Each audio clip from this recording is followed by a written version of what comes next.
My husband and his friends had a LAN party to celebrate the release of the new Call of Duty Modern Warfare. It's Modern Warfare 3. Modern Warfare 3, I think, is what it was.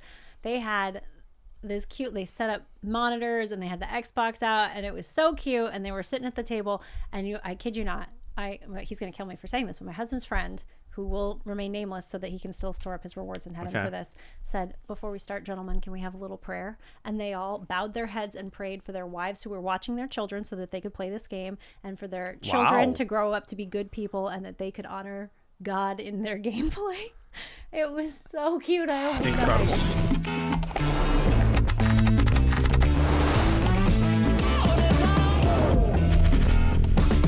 Welcome to another episode of Is This for Kids? I am Jonathan Bearded Blevins. I am Katie, MrsRuvi. MrsRuvi. Hi. How are you? Oh, I'm so good. How are the kids? You know, they're good. I have such good kids. Your kids are pretty good. They're pretty funny. Mm-hmm. Actually, all of them. They're all funny. They're all smart. They're all kind. Yeah. And I'm not sure what happened there. I just won the genetic lottery. I mean, you and Luis are all those things too, though. He's very good looking. That like helps, I think. Yeah. Well, right? Yeah. I'm sure that we had at least a little bit of a hand in it. Yeah. But for the most part, we got really lucky. You know, like when people will tell you that, oh, my kid slept through the night since they were 4 weeks old, and they like self-congratulate. You just had a lucky kid. Yeah. Right? Back off. So I'm very like aware of that. My kids are great because they're great, and I might have helped a little. And you got a little bit lucky. Yeah, I got way lucky. Yeah. Yeah. Fascinating. Sorry, my chair was doing something weird. That's okay. My kids are doing well. Yes. Sorry. It's fine. I recently had a daddy weekend where I was in charge of all three, which was a lot of fun because life's been a little busy lately. Yeah. And so it was good to. Break? Yeah, she got a little women's weekend. I love that out in Wisconsin with her friends. So it was good, and I loved it because I just had quality time with the kids for 3 straight days and got to really, really delight in my 3-year-old, Kiara. I have decided that the best age of your kids is 3. 3. 100%, because they're it's almost never their fault when they do something wrong because they don't really understand it, so it's just kind of adorable. And then the way they talk, like she is so smart, but I just will not correct her on the way that she speaks and says things wrong because it's the most adorable thing ever. So she like looked at me the other day and she had little tears in her eyes and she's like, "Daddy, I need help because my stuffy's lost." Oh. And I was like, "Oh, it's lost. Let's go find the lost puppy together." And she's like, "Okay." Oh, it was amazing. You gotta be a little careful with that because I did that with my 4th child. Yeah. Because he was supposed to be the last one, and we thought that was going to be the end of it, and so we just delighted in his blue bellies. He said blue bellies his whole life. What's that instead of blueberries? They're blue bellies, and we thought it was so cute. And now he's in speech therapy. Oh no. There you go. So watch that a little bit. So it's funny because if there's no R's by the age of 7, maybe start talking to somebody. Yeah, we should. It's funny. My mom was with. I think Jody was in the house, and I was gone, and she was teaching Kiara to say Caleb instead of. I think she was saying like Caleb. Oh yeah. And so she's like Caleb. And now, like, she walks around the house and she's just like, Caleb. And everyone in the house, like, boys are furious. Like, Zachary cried. Oh. He's like, she doesn't say Caleb anymore. Oh, it was so funny. So sad. But anyway. My 3-year-old does this really cute thing. You know the expression, like, out of the mouths of babes come the greatest truths or whatever the whole expression is, but nobody ever knows what it is. She always says, she doesn't know the phrase, look at me. Like, that confuses her. Yep. So she'll say, Mom, see me. And it feels so like, how many times in your life have you felt misunderstood in the world and you wanted to look at somebody and be like, see me? Yeah. It's just like, it touches my soul when she says it. I'm not going to teach her the phrase look at me. She doesn't need to know. Yeah, just see me forever. Yeah, there's no need for indirect objects in our lives. You know what we don't want to see? What? Duty. Call of Duty? See what I did there though? I was talking about poop. So good. I love the transition. We are going to talk today about video games. So we've done Fortnite, and we've done Minecraft and Roblox. We also did Mortal Kombat, in case anyone was curious. Yeah, Mortal Kombat. So we've done some video game episodes. We have a lot of requests for those. Yeah. And we're going to talk about a couple of video games here this week, starting with Call of Duty, because it was just released. Another one. Yes. I believe it's the 20th in the series. There were like 3 remakes as well. So I think there's like 23 total Call of Duty games. Yes. See? My husband and his friends had a LAN party to celebrate the release of the new Call of Duty Modern Warfare. It's Modern Warfare 3. Modern Warfare 3, I think, is what it was.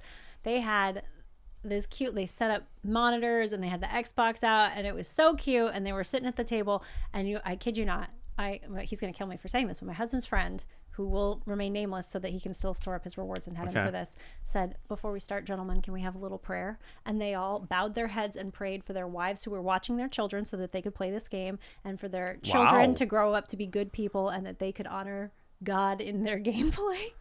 It was so cute. I almost died. I ran across the room like while they're praying and took a picture of them, and the friend who was praying was like, you better not post that anywhere. And you did. I did. I immediately posted it on Twitter. I was like, you gotta let it go, man. I'm gonna do it. That is so cool. Did you then like listen to them? Did they get into like Call of Duty mode and start absolutely trash talking an hour later, or no? No, they were playing with each other, so I think that they were fine. But I wasn't listening because I went upstairs to put the baby to bed. But I also that night had made French onion soup for dinner because it's my favorite food for the wintertime. I love it. I made a whole Instagram reel for it. But so I made French onion soup, and then also in the winter my voice always gets a little bit scratchy because of heaters for whatever reason. So if you notice that, that's what it is. I'm not sick. But anyway, so I had a scratchy voice and I had cut up 3 pounds of onions. So my eyes were just puffy and terrible. And so the next morning, one of the guys that was there, his wife texted me, was like, hey, my husband said that you were crying all night. Are you okay? Like, should I be? And he said, your voice was scratchy and your eyes were puffy. And I was like, I made French onion soup and it's winter. I'm so sorry. Yep. Everything's fine. It was, sorry. People are probably going to learn throughout these winter months that you belong in like Florida. I do. I belong in Florida. Yeah, or Arizona, or not in the Midwest. What I need you to do is go to patreon.com/isthisforkids and then donate. What's the cost of a house in Florida? Probably between $250 and $500K for sure. Okay, so just $250K, and then just put a note. This is for Katie to get out of the cold. Yeah. Thank you. There you go. Yeah. Huge. Call of Duty. Yes. I'm excited to talk about it. For those who don't know, Call of Duty is a first-person shooter game that really in all 23 of the games goes from like World War II and then into including wars in the future. Yes. Which is interesting. Cold War's in there. Yes. And just a bunch of different wars. Vietnam. Yeah. And it's a competitive game as well that a lot of people will play and do tournaments, and you can win money. It's also one of the most popular games streamed on Twitch and Kick and YouTube and Facebook Gaming and anywhere that you can watch someone play games. Yep. It kind of has this weird cycle where the Call of Duty releases like 2 or 3 games a year, it seems like at this point. Yeah. And the community always thinks it's going to be great and then streams it, and the numbers are high, and then they're annoyed at the bugs and the cheaters and the people who are hacking, and so then it goes away, and then they get excited about the next one to come out. So that's kind of the cycle of it. But the 20th individual one was just released on November 10th. And yeah, it's rated 17 and up, technically, which is interesting because I feel like a lot of younger kids than 17 play it. Yep. And we want to talk about whether or not it's for kids. So what are your general thoughts, Ruvi, on Call of Duty? So generally, Call of Duty kind of falls into this, it's got a story mode and an online mode, right? Like you can play with other people online in a campaign, or you can play the story and learn the whole backstory. So like a lot of people watch The Last of Us on HBO. There's a story that could be made into a movie that Call of Duty has, right? And it has a reputation for having a good story, for having a lot of emphasis on good graphics. They have a scoring, meaning like the score, there's a background, there's music, there's an orchestra plays to this, and it can make the person who's playing the game feel like they are a hero in World War II, that they are participating in this. And I do have this whole like strange theory about men in our generation kind of needing that for bonding, to be able to like, because there haven't been any real wars where, you know, World War II was sort of the last war where we all agreed on the good guys and the bad guys, right? There was no nuance there. And I think that men enjoy that. I'm speaking as a woman. I'm gonna woman-splain manhood to you. Please, thank you. I think that they need that. And, you know, our friend Bobby wrote a whole book about, you know, questing and hero and things like that, and how that's good for men. But there is a lot of gore and blood, and the online chatter, if you're playing the online version, tends to be a lot of toxicness. I don't want to say toxic masculinity, but it is. No, 100% is. Yeah. Yeah, it is. There are literally female streamers who, and for those who don't know, streaming, you can put a camera on yourself and share your gameplay on your screen, and people will watch you. People can make lots of money doing this. Yeah. Think of it like watching a football game, except instead of football, it's Call of Duty. Yeah, exactly. And there are literally female streamers who make a living. And I don't mean like, 40 grand a year, like a living, a good living, just streaming themselves playing Call of Duty for the purpose of what you hear when you join a random lobby and you're a girl playing this game. Yes. And the things that men will say to these ladies is, it's weird to say unbelievable, but it really is to me. It's unbelievable. It's like, how could someone say the things that people are saying? And it's not just it's not just like sexism. There's racism. There's just a lot of things. If it exists, if there's people out there exist, you can hear it when you play games like Call of Duty that allow you to talk to the people that you're playing with. And there's proximity chat, so you can even sometimes hear the people you're playing against. So you could go in with 4 friends that you know and love, and you're not going to do anything, but you could also be hearing what the other teams are saying. Yeah, if their characters are physically near you. Yeah. In the game. Not physically in the game. You know what I mean? So it is rated 17 and up, like we said. There is a lot of gore. There's actually a lot of drug references. Yes. And there's some language as well. But here's something interesting. You can turn all those off. You can toggle those off, which is like I wonder why they don't have like just a clean version. Just hit the button and it's all there. Yeah, and maybe then like change the rating. Say there's 2 ratings. Like I don't know how you do that in a video game, but and then of course you can also turn off the proximity chat. Yeah. I have a very good friend who has a bunch of teenage boys. And he's an awesome dad. I can smell it from here. Yes, you can. And he talks about he's very competitive. He like loves video games, and his kids love video games. Yeah. And he doesn't let his kid use proximity chat or even really talk to the people he's playing with on Valorant. And his son is like, but it gives me a massive disadvantage. I'm trying to be good, and I can't help my team. Yeah. And he's like, I know. But then don't play something else. Yeah. So as someone who like enjoys some competitive games and stuff, I do understand like being able to talk to your team is really important. But you do have to be careful as a parent to know who your kids are playing with when they're playing games like Call of Duty. But for me, I mean, I have just the worst things I have heard in my life were during the times that I was playing Call of Duty. Yeah. So when I play this game, I've only played it a couple of times because of what you described earlier. Women don't fare well in these games, least of all young women, young girls, teenage girls, anybody, like whatever we're saying, I would assume we mean teenage sons, unless you want your daughter to be exposed to something absolutely awful. Because, I think that these things are common in any space where like young boys tend to congregate, because what they like to do is say the most offensive thing that they can think of, the most hurtful thing that they can think of, because they don't recognize you as a real person. You're just a voice on the other side of the world. Yep. They're in a situation where they're in combat. And like, if this were a real war, real combat, these are things I probably would say. Like, the difference between the greatest generation who participated in this war and our boys who are playing this on computer games at home, or console games or whatever at home, is that in the greatest generation, they recognize we are in a battlefield right now. The things we are saying here belong in this space. It might be authentic to have said those things, but it's not being said in your mom's living room, where now you've normalized using the C word in your mom's living room. Right. And I feel like there's a cognitive dissonance in our brains that kind of goes off with that. So I hate to be the person who's going to say it's different for boys and for girls, but you might be okay with your son hearing they won't say as bad of things to your son. Your son won't hear, I'm going to rape you. No one's going to say that to your son, but they will say it to your daughter if she's in the game. Yeah. And that's stressful and upsetting, and it's so much worse.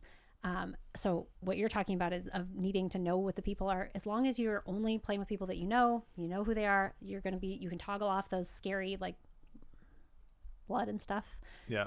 Or just play the campaign and hear the storyline or whatever. And it would be different, but I would say that this is not good for anyone under 17, and I wouldn't put a woman in it ever.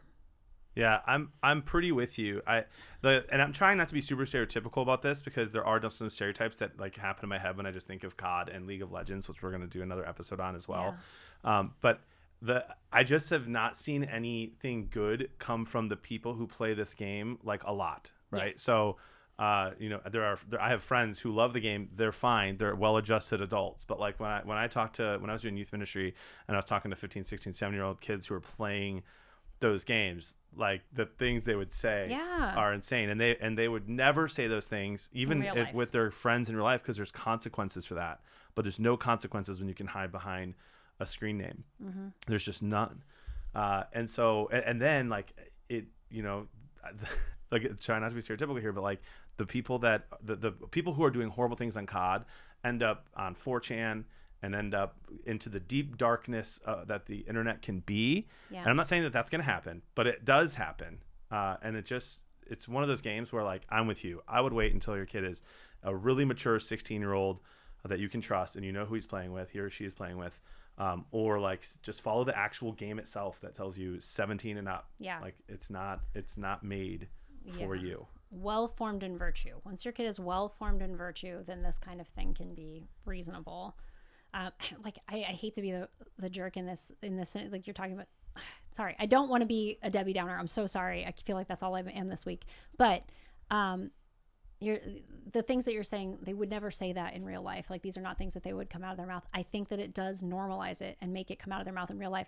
I used to lead a girls group, a high school girls group, and one of the girls who was enrolled in a religious high school with a good reputation for being well-formed religiously said that in the library, she was doing a study group with her friends, with a class group. A boy said the phrase that I just said to you that gets told to me. I don't even like to repeat it because it's such a gross phrase. He looked her in the eyes and said, "That's what I'm going to do to you if you don't finish this project." In public, in school, in front of, there are nuns who work at this school. And so this normalizes that behavior so much. So again, at the game itself, there's not a problem. I mean, there is a little bit, but like as far, if you're going to let your kid play a shooter that has gore, whatever, it's a lifelike shooter game. If you don't want to do a lifelike shooter, go back to Fortnite, right? Yeah, I'm gonna sound like that guy, but there's just other games out there that you could have. You'll let your 12, 13, 14. I mean, I know a lot of parents who let their 7, 8, 9-year-old kids play Call of Duty, and maybe with their parents with stuff toggled off, like maybe that's fine. Yeah. We're here to give you the information, and then you all can make the best parenting choices that you can make for you and your family. But for me, when there are really fun games out there like Fortnite, like even Apex, which I think is a little bit more friendly, and maybe even Valorant. Ruby's like, no, we'll do those episodes. But like COD is just one of those ones that it's pretty toxic, and it's funny because I think that people who love COD would agree. Yes. This is what I think is the most funny thing about this and League of Legends, which we'll talk about, is like the people who play it the most are like, oh yeah, it's a cesspool. Yeah, absolutely. The only people who are going to tell you it's not a cesspool are your kids because they want to play it. They're going to be like, Mom, no one has ever said anything like that in front of me. I'll turn off the things. I have to be able to talk to my teammates because I'm at a disadvantage. Yeah. Otherwise, blah, blah, blah, blah, blah. That your kids who want to get away with something are the only ones who are going to tell you that it's not bad. Yeah, agree. So we both say 17 and up. Just make good decisions. But yeah. And let us know what other video games you want us to review. We had a lot of really good feedback on our video game episodes. You can go to isthisforkids.com and find everything, including our Patreon, our Instagram, our YouTube. For those who are listening on Apple, Spotify, wherever you listen to podcasts, thank you. We appreciate that. Yeah. But love those reviews that are coming in on Apple. They're good. Not only that, they're funny. Like I know. I would like to, like one of these days I'm going to read some of those on an episode just so you can hear how funny our people are. I love that. One of my good friends was the one who wrote like, and John sounds super handsome. So you can just check it out on YouTube and find out for yourself. Yes, absolutely. Well, there's just so much media out there, John, and we got to navigate it as parents. I'm Jonathan Blevins. I'm Katie Ruvi. Thanks for letting us help you find out. Is this for kids? See you next time.